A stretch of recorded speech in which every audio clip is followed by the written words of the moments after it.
All right, I'm Sean and I am an alcoholic. And well, a little bit about my qualifications. My sobriety date is November 2nd of 2013. I have a sponsor. I sponsor other men in the program. I've worked the 12 steps. I have service commitments. I've done the things that were suggested to me. And that's why I'm here today. So when I grew up in what most people I think would consider like a relatively normal household. My parents were together, my dad worked, my mom stayed at home. Things were pretty normal. There was no like impetus or anything that would have like labeled me to be a potential alcoholic growing up at least. But I always felt different. I always felt out of place. I always felt weird. I never fit in anywhere. I'm sure a lot of people can relate to that sort of feeling. When I was in school, like I got made fun of a lot. I'm quite short for being a guy. I was always short, shortest guy in all my classes. A lot of people were always mean to me about that. Felt really low.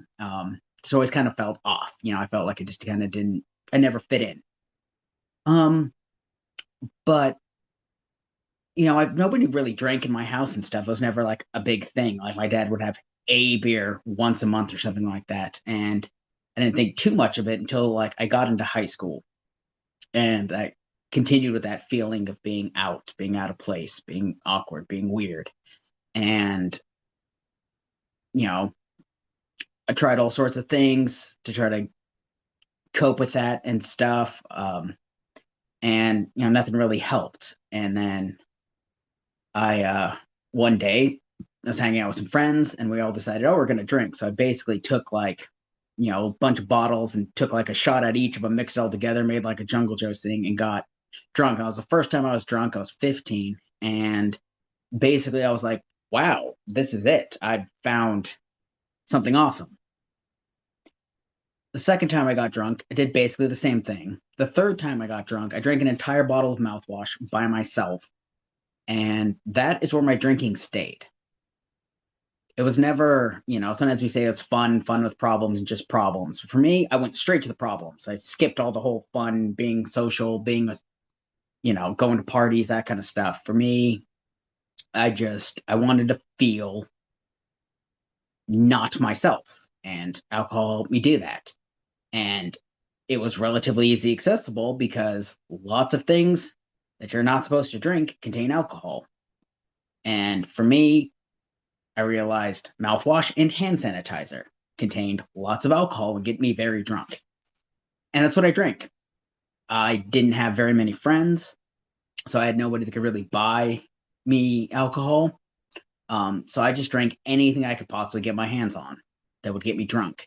Things that I was not designed to be drank. And I drank alone basically all the time. And for years, I managed to hide it. I worked very actively to hide it. I would stand in the mirror and practice talking, like to not slur my speech. I would constantly be either chewing gum or I'd brush my teeth like 10 times a day to cover up my breath. I would wear cologne to cover up any kind of sweat smells, anything like that. And I went for years with nobody knowing that I drank. It might occasionally run into me, but like, oh, well, I just had, a few drinks here or whatever. And, but it was very much secretive. But it was pretty much all I did. I built my entire life around being drunk. Um, I was about 19. I moved out of my house. I got a job, and I realized that I could stay drunk 24/7. And that is exactly what I did. I would drink all day till I finally got home, and I would usually drink till I blacked out, and I would set alarms at midnight and 4 o'clock in the morning to wake me up so that I could drink more and then pass back out again. So at no point was I ever sober. And I did that for years.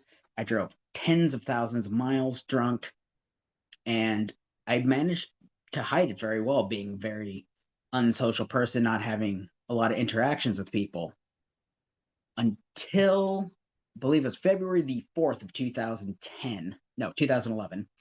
And I was driving my got in an argument with my girlfriend. I was driving my car at like 100 miles an hour. Apparently, I don't remember, and I drove off the road.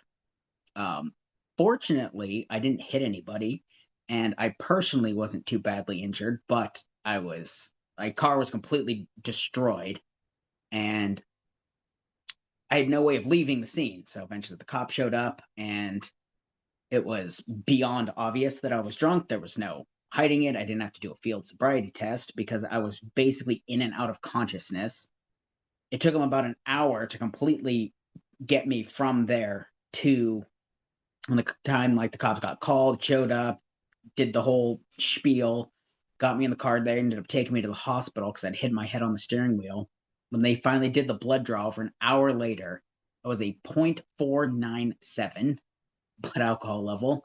Um, Basically, I mean, I could have died sitting on the couch, but I drank so hard for so long, I just built up the tolerance that I could just do that. And I went to jail, got involved in a court program. Through that court program, that was my introduction to Alcoholics Anonymous. I got the court card, I had to go in and get it signed, and I had zero motivation to actually get sober. I built my whole life around drinking.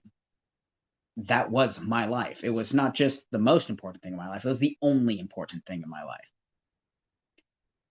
So I didn't really take anything from Alcoholics Anonymous, but I continued to drink the same garbage I was drinking, even though I was over 21 at this point, because it was just cheaper. Or I worked at a animal shelter and I would steal the hand sanitizer from there because I could get it for free. Obviously, I was stealing it, and then I would drink that, and I was getting very, very sick. And I had a pretty much a lifetime love of animals. My mom managed a zoo. I got to grow up with all sorts of crazy lions and gazelles running through my house and all that. And I worked at a humane society, so I just had a love for animals. And that's another thing. But so after my whole accident, DUI, was in and out of the court. I got on a court program, was basically constantly in and out of jail, trying to keep me sober. I couldn't do it. Eventually, they just revoked my sentence and sent me to jail for 6 months. I literally walked out of jail, walked across the street, bought a bottle of vodka, and got drunk again. Eventually, though, my life started to deteriorate severely. I lost a job and then basically could not get another job. I was unemployable. I couldn't stay sober long enough to go to a job interview. My life was really imploding and I was just miserable. Life had reached the point where my life was utterly bereft of joy. There was no joy, there was no happiness. All I had was misery and alcohol, the two things in my life. And I would just stay at home.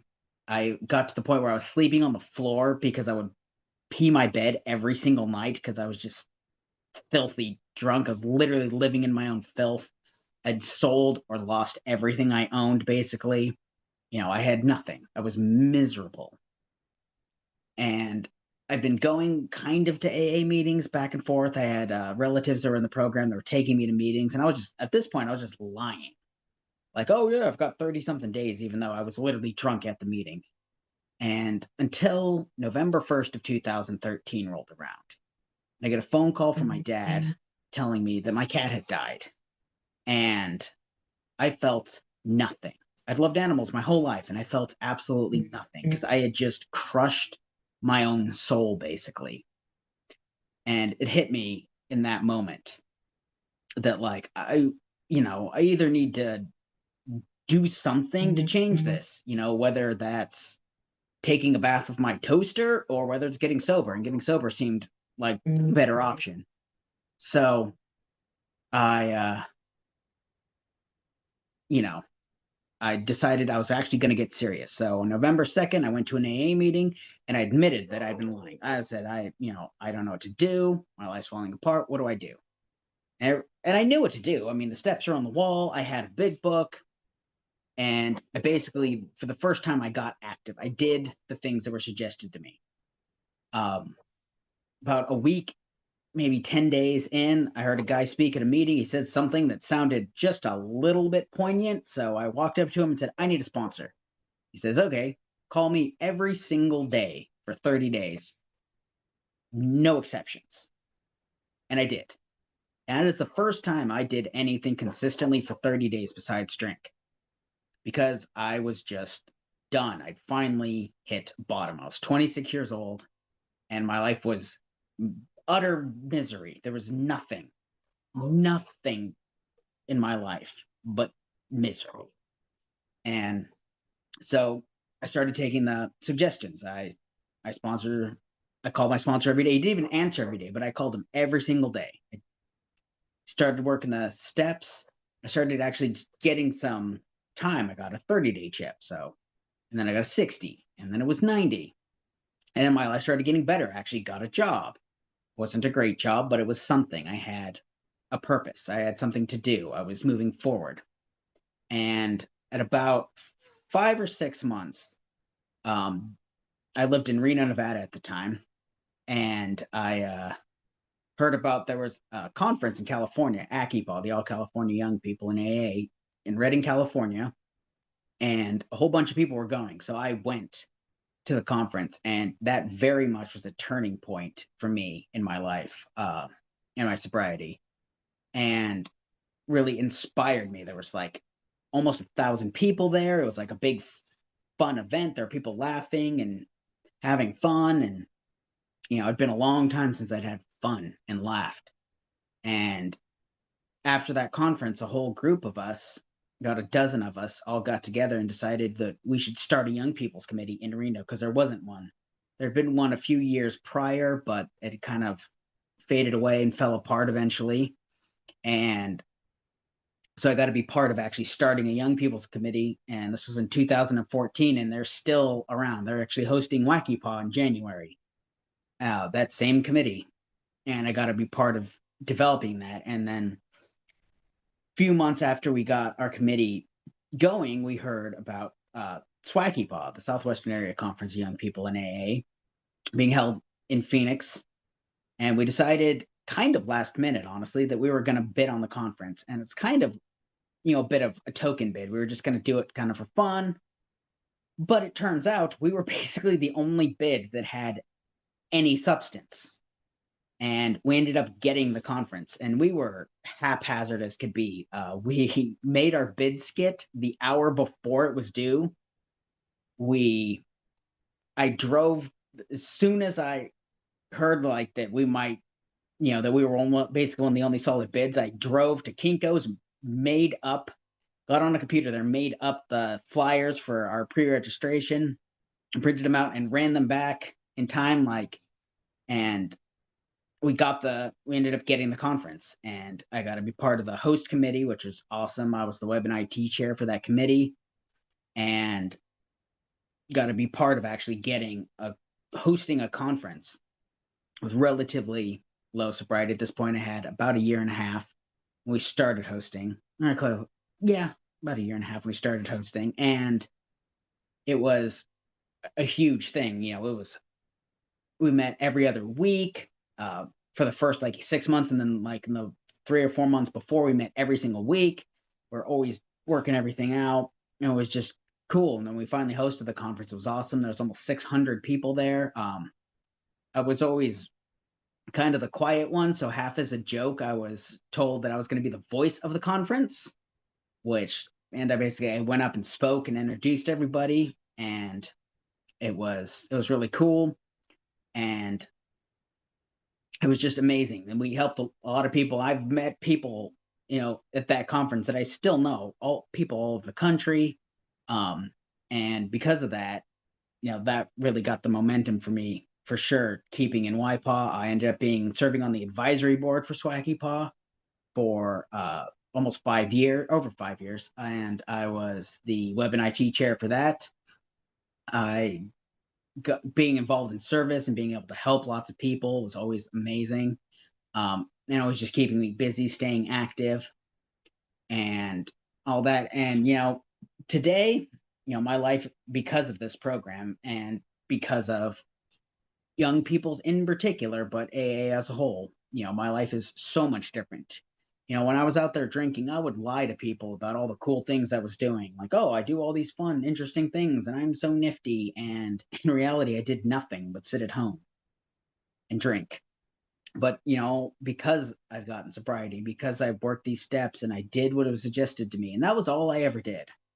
there's nothing special about what I did. There's nothing monumental and life changing, or not like it was life changing, but not world breaking that I did. I just did the suggestions. I read the first 164 pages. I talked to a sponsor every day. I eventually got to the point where I was sponsoring other people. And, I've got to do all sorts of amazing things in my life. I got to travel to other countries, and I've been to AA meetings in Norway and Italy. I got to pursue hobbies like skydiving and base jumping that I wanted to do forever but couldn't do because I was drunk, and I actually got to learn to do it and have these amazing experiences and meet people all over the world, and and carry the message of Alcoholics Anonymous all over. And today, my life is great. I mean, there are still trials and tribulations, and I face some of the hardest things in my life in sobriety because I spent the majority of my adult life in sobriety. I've reached the point where there are more days between my last drink and today than there are between my first drink and my last drink. I've been sober almost 2 years longer than I drank. And so I've had many negative experiences, but through AA, I've learned how to cope with them healthily. I have people I can talk to.